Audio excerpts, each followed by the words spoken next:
This story is entitled Sister-in-Law Stole My Skincare, Got Chemical Burns, and Mother-in-Law Blamed Me, so I took legal action.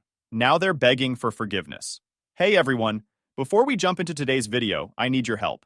We've noticed the channel is losing some traction, and subscribing is one of the best ways you can support us. It's quick, free, and it helps us keep bringing you awesome content.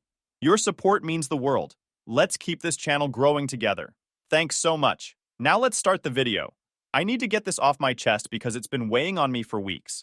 My 16-year-old sister-in-law ignored my clear boundary, repeatedly used my prescription skincare without permission, and ultimately gave herself chemical burns. Was I justified in holding her and her family accountable, or was I too harsh? My husband, 28 male, and I, 26 female, finally bought our first house 7 months ago. It's a small but cozy place, nothing fancy. Moving in together was a huge step for us, and while it's been amazing to have our own space, it's also been exhausting. You don't realize how much work goes into maintaining a house until it's your responsibility. Between unpacking and trying to make the house feel like a home, I've barely had time to catch my breath. Still, I was proud of what we'd accomplished. That is, until my sister-in-law started treating our house like her personal hangout spot. Let me set the stage. My sister-in-law, a 16-year-old female, let's call her Sarah, just got her driver's license, so she's been popping by our house like it's no big deal. At first, I thought it was sweet. I figured she just wanted to spend time with her brother. But then it became a lot. She started showing up unannounced, and it felt like every other day she was at our door. Sometimes she wouldn't even knock. She'd just let herself in if the door was unlocked. She'd plop down on our couch, scroll through her phone, and act like she lived there. I tried to brush it off. She's a teenager after all, but it was starting to wear on me. To make matters worse, she has zero concept of boundaries. None. She'll go through our fridge, use our stuff without asking, and take over the TV remote like she owns the place. And it's not just her actions, it's her attitude. She's made these snarky little comments that I can't help but feel are aimed at me. For example, she once joked, "You know my brother is still mine, right?" with this fake sweet smile. I laughed it off at the time, but the more she came over, the more those comments started to pile up. I couldn't tell if she was joking or if she genuinely felt territorial about her brother. Either way, it rubbed me the wrong way. Last Friday was the final straw. She showed up right after dinner and asked if she could stay the night because, in her words, "I just don't feel like being at home." I didn't love the idea, but I also didn't want to be the bad guy. My husband shrugged and said it was fine, so I went along with it. She asked if she could take a shower, and since our guest bathroom isn't fully stocked yet, I told her to use ours. I figured it was no big deal. She'd shower, we'd all watch a movie or something, and she'd go to bed, but it didn't go that smoothly. Now, I'm someone who splurges on hair care and skincare. My hair is a beast to deal with, so I use high-quality products that actually work. My shampoo costs $27, and the matching conditioner isn't cheap either.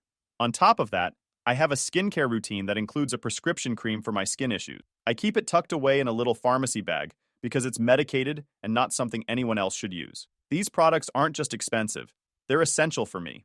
After she showered, I went into the bathroom, and my jaw nearly hit the floor. Half the bottle of my shampoo was gone. The conditioner? Practically empty. And my skincare products were scattered across the counter like someone had raided the place. Even my prescription cream had been opened. I was livid. Who does that? I confronted her immediately. I asked her, "Did you use my shampoo and conditioner?" She denied it. Straight to my face, she said no, even though the evidence was right there. I pointed to the empty bottles, and she just shrugged. Then I asked, "Did you use this cream?" "It's a prescription. It's not for other people to use." And again, she denied it. She acted like I was accusing her of something absurd, even though everything on the counter had been moved. I tried to stay calm, but I was so frustrated. I told her, "Look, I'm not mad, but you can't use my stuff, especially not my prescription cream. It's medicated and not safe for you to use. Next time, please bring your own products." Instead of apologizing, she rolled her eyes at me. "It's just a cream," she muttered. "Don't be selfish." Then she walked out of the bathroom like I was the one in the wrong. I couldn't believe it. Here I was, letting her stay the night, use my bathroom, and be comfortable in my home, and she had the audacity to act like I was being unreasonable. I didn't want to make a big scene, so I let it go for the night. She left the next morning without saying much, and I thought that was the end of it. But it wasn't. The next time she came over, completely unannounced again, I noticed something off. I had tucked my products away in a drawer to avoid another incident, but when I went to the bathroom later, they were out on the counter again. The prescription cream had clearly been tampered with, and it's less than before. I knew she'd been using them again, even after I specifically told her not to. At that point, I was done. I didn't confront her right then, because I didn't want to start a fight in the middle of her visit, but I was furious. I felt disrespected in my own home. That night, I told my husband what had been happening. He was sympathetic, but also a little hesitant to confront her. "She's just a kid," he said. "Maybe she doesn't realize how much it's bothering you." I told him that wasn't the point. She's 16, not 6. She knows better than to use someone else's stuff without asking. And even if she didn't know at first, I told her to stop. And she ignored me. That's not an accident. That's a choice. We decided to set some boundaries. I told him I wasn't comfortable with her coming over unannounced anymore. If she wanted to visit, she'd have to call first. And she wasn't allowed to use our bathroom or my products again. Period. My husband agreed, but we both knew this conversation wasn't going to go over well. I thought things would calm down after that, but little did I know, this was just the beginning. By Tuesday, my husband and I found ourselves at his parents' house for dinner.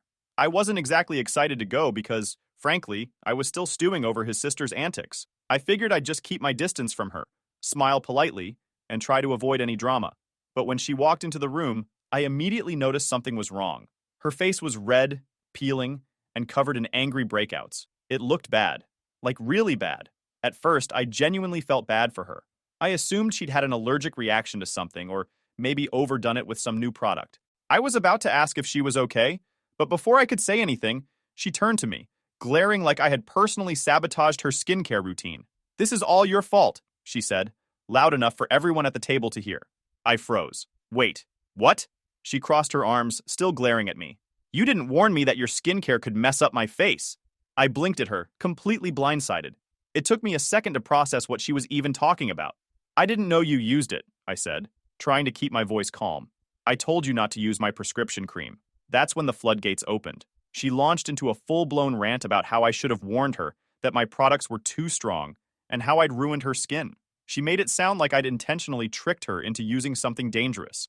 Meanwhile, I was sitting there trying to figure out how she'd managed to twist this into being my fault. Before I could even get a word in, my father-in-law jumped in. "Why didn't you tell her it wasn't safe to use?" he demanded, looking at me like I was the one who'd messed up. "She's only 16. She doesn't know any better." I was stunned. "I did tell her not to use it," I said firmly. "She went through my stuff without asking. It's not like I left it out for her." He shot back. "You're the adult. You should have been more responsible." At this point, I could feel my blood boiling. Responsible? Before I could respond, my husband jumped in.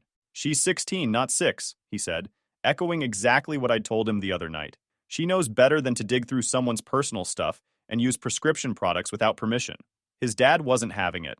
"You should at least take her to a doctor to fix this," he said, looking at me again. "It's the least you can do." I almost laughed at how absurd it was. "I'm sorry, but I'm not paying for a doctor because she ignored me and used something she wasn't supposed to," I said. "That's not on me." My mother-in-law chimed in then, trying to play the mediator but only making things worse. "Look, let's not make this a big deal. It's just a misunderstanding. She didn't mean to cause trouble." "She went through my drawers," I said, my voice rising. "This wasn't an accident. She used my prescription cream after I specifically told her not to." The conversation spiraled from there.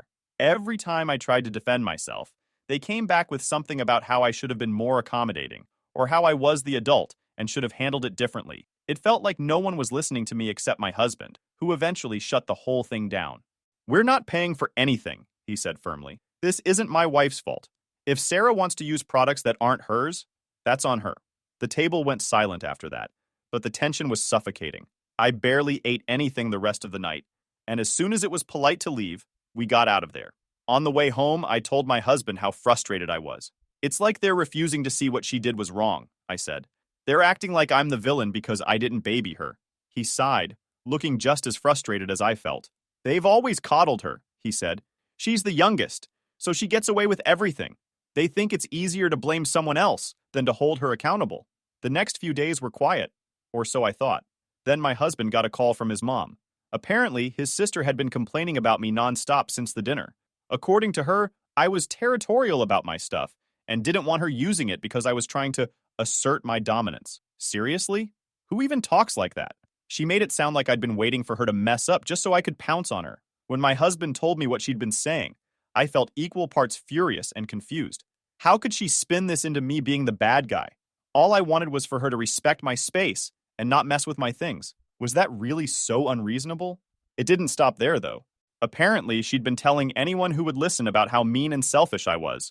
Some of her cousins even texted my husband, asking why I was being so cruel to his little sister. I was floored. The nerve of her to play the victim after everything she'd done was almost impressive. I thought setting boundaries would solve the problem, but things only got worse. A few days later, I found out that my sister-in-law had escalated things even further. She told her parents that I let her use my products, knowing they'd mess up her skin. Like I'd handed her the cream and said, "Here, ruin your face with this." I couldn't believe it. They were acting like this was a crime scene. At that point, I knew I had to do something to protect myself. This wasn't just annoying anymore. It was turning into a full-blown attack on my character. And if they wanted to escalate, I was ready to fight back. After that chaotic family dinner and endless accusations, I woke up feeling completely drained. The events from the night before kept replaying in my mind, and no matter how much I tried to shake it off, I couldn't. My sister-in-law's accusations, my in-laws' refusal to take responsibility, and the sheer audacity of it all, it was infuriating. I felt cornered in a situation where I knew I wasn't in the wrong, but somehow I'd become the villain in their story. I needed to take control of the narrative before things got even further out of hand. I decided the best way to start was by consulting my dermatologist. Not only could they help me replace the prescription cream that had been wasted, but I needed expert advice on how to protect myself from the baseless accusations my in-laws were throwing around. My husband agreed it was a smart move, so I made an appointment and went in that same day. When I arrived at the dermatologist's office, I laid everything out for the doctor. How my sister-in-law had gone through my belongings, used the cream without my permission, twice, and how it had severely damaged her skin because it wasn't meant for her. I even told them about the drama with my in-laws and the looming threats of legal action. I half expected them to look at me like I was being dramatic, but instead, they were incredibly understanding. The doctor listened intently, nodding as I explained. When I finally finished, they leaned back in their chair and said, "This is actually more serious than you might realize," they said. "The reaction your sister-in-law experienced isn't your fault. It's entirely due to misuse. These are prescription-strength products designed for a specific condition and tailored to your skin. They're not meant for general use." They then offered to write a formal statement for me, detailing how the products were safe when used as directed, and that the adverse reaction was caused solely by her misusing them. It felt like a huge weight lifted off my shoulders, knowing I'd have this statement to back me up if things escalated further. But then the doctor said something that completely caught me off guard. "You know, her using your prescription products without permission could technically be considered medical theft." I blinked. "Medical theft?" "Yes," they said. "Prescriptions are legally protected. They're prescribed to you and no one else for a reason. For her to knowingly take and use your prescription product, especially after you explicitly told her not to, could be reported to the authorities. It's not just a minor boundary issue. It's a serious matter." I sat there for a moment, letting their words sink in. Medical theft. It sounded so heavy, so official. Filing a police report over something like this hadn't even crossed my mind. I told the doctor it felt extreme, and they nodded, acknowledging my hesitation. "It might feel extreme, but this isn't just about the products she wasted or the damage to her skin," they said. "It's about protecting yourself. You're already dealing with accusations and potential legal threats, and they are asking you to treat the damage the medication caused, which is not easy too. If they push things further, having this incident on record could protect you." I left the appointment with the statement in hand and a lot to think about. Part of me still felt weird about the idea of filing a report. It wasn't like she'd stolen my credit card or broken into my house, but the more I thought about it, the angrier I got. This wasn't a simple misunderstanding or an accident. She wasn't some clueless kid who didn't know better. She was 16, perfectly capable of reading labels and understanding boundaries. I'd explicitly told her not to use my prescription cream after the first incident, and she went ahead and did it again.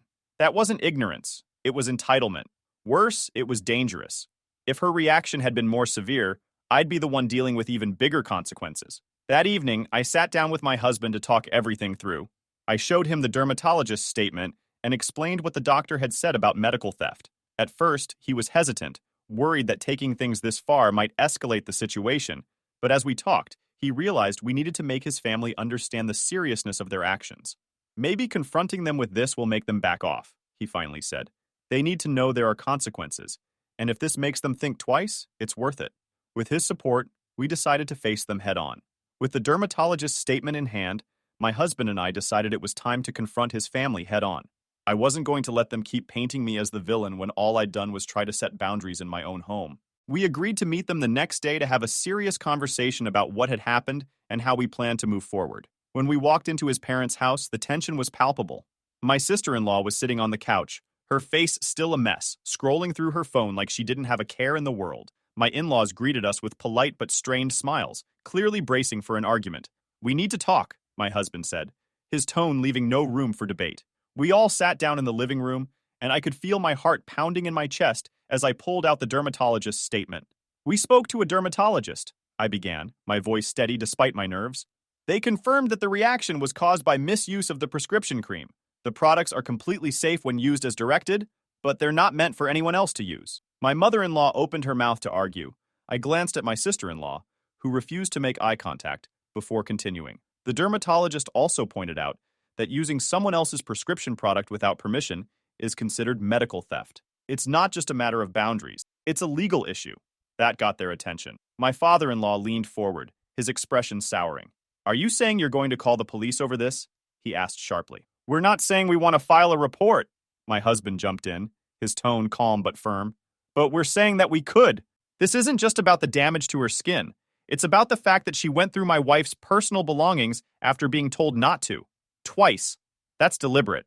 And it's serious." My mother-in-law immediately jumped to her daughter's defense. "She's just a teenager," she snapped.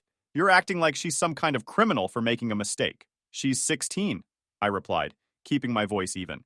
"Old enough to drive a car, but she can't read a label or understand basic boundaries? She is old enough to understand basic respect for someone else's property. I told her not to use the cream, and she ignored me. That's not a mistake. That's a choice." "Even so," my father-in-law cut in, his tone sharp. "This is family. You're really going to threaten her with something like this? Over what? Some shampoo and cream?" "This isn't about the money," my husband said, cutting off their excuses. "It's about the principle. Sarah knew what she was doing, and instead of owning up to it, she's turned this into a mess where you've been blaming my wife for something that wasn't her fault. If you keep pushing this narrative, we'll do what we need to protect ourselves."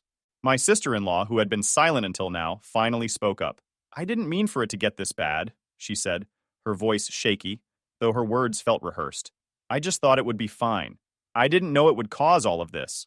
Her tone made it sound like she was the victim, and I couldn't hold back anymore. "You didn't know," I said, incredulous. "I told you not to mess with our stuff. I tucked my things away and you still went digging through them. Twice. And now you're trying to act like this is my fault because your skin reacted? How is that fair?" "It's not like I was trying to hurt anyone," she said defensively, but I cut her off. "No, you weren't trying to hurt anyone. You were just being reckless and entitled. And now, instead of owning up to what you did, you've been spreading lies about me to the family and trying to make me the bad guy. That's not okay." Sarah looked away, clearly uncomfortable, while my mother-in-law opened her mouth to argue, but seemed to think better of it. I could tell his parents didn't know how to respond. For the first time, they seemed to realize just how serious this situation had become. After a long, heated discussion, we left their house with no real resolution. My in-laws refused to fully acknowledge their daughter's actions, but they also seemed rattled by the possibility of us filing a report. My sister-in-law didn't apologize, but she didn't say anything else either. It was clear that she knew she'd gone too far, even if she didn't want to admit it. As we drove home, my husband sighed, breaking the silence. "They're not going to change," he said, his voice heavy. "But at least now they know we're serious." The confrontation hadn't been easy, but it had been necessary. And whether or not they accepted responsibility, we'd made it clear that we weren't going to be pushed around anymore. Later that evening, just as I was finally starting to relax, there was a knock at the door. My husband and I exchanged a look. It was late, and we weren't expecting anyone. When I opened the door, there stood my sister-in-law. Her face was blotchy and red, not from the peeling anymore, but from crying. She looked miserable, a far cry from the smug teenager who had rolled her eyes at me just days ago. She didn't waste any time. "Can I come in?" she asked quietly, her voice shaking. I stepped aside, unsure of what she was planning, but I wasn't about to have this conversation on the front porch. My husband stayed nearby, leaning against the kitchen counter, his arms crossed, watching the scene unfold. As soon as she stepped into the living room, she started crying again. "Please," she said through choked sobs, "please don't file the police report. I didn't mean for any of this to happen. I didn't think it would get this bad." I stayed silent, letting her talk. She went on, saying she didn't want her parents to know how serious things had gotten and that she was willing to pay me back for the wasted products if I'd just let it go. "I'm sorry, okay?" she pleaded. Her words made me pause, but not for the reason she probably hoped. It wasn't the apology or the promise to pay me back. It was the way she framed it. Don't ruin my life over this. It wasn't about taking responsibility for her actions or even acknowledging what she'd done. She was scared of the consequences, not sorry for her behavior. I took a deep breath, steadying myself before responding. You ignored my boundaries and then tried to make me look like the bad guy spreading rumors when things went wrong. You're not a little kid who doesn't know better. You knew exactly what you were doing, and now you're facing the consequences of that. She started crying louder, practically wailing, trying to make it impossible for my husband to ignore her. She kept throwing these desperate glances his way, like she was begging him to swoop in and save her, playing the helpless little sister card. When it became clear that he wasn't going to back her up, she lost it. She turned to him, yelling, "She's ruining everything! She's a bitch and you should leave her!" That was it. The little bit of patience I had left snapped. "Are you kidding me right now?" I shouted, cutting through her theatrics. "You come into my house, go through my things, lie to everyone, try to ruin my reputation, and now you're standing here calling me a bitch? In my own home?" My voice was shaking with anger, but I didn't care. I wasn't about to let her manipulate the situation any longer. She opened her mouth to say something, but I didn't give her the chance. "You're not the victim here. You've been disrespecting me from the moment you walked into this house, and now you think you can come here, cry a little, and turn my husband against me? Get the fuck out now." Her jaw dropped, like she couldn't believe I had the audacity to stand up to her.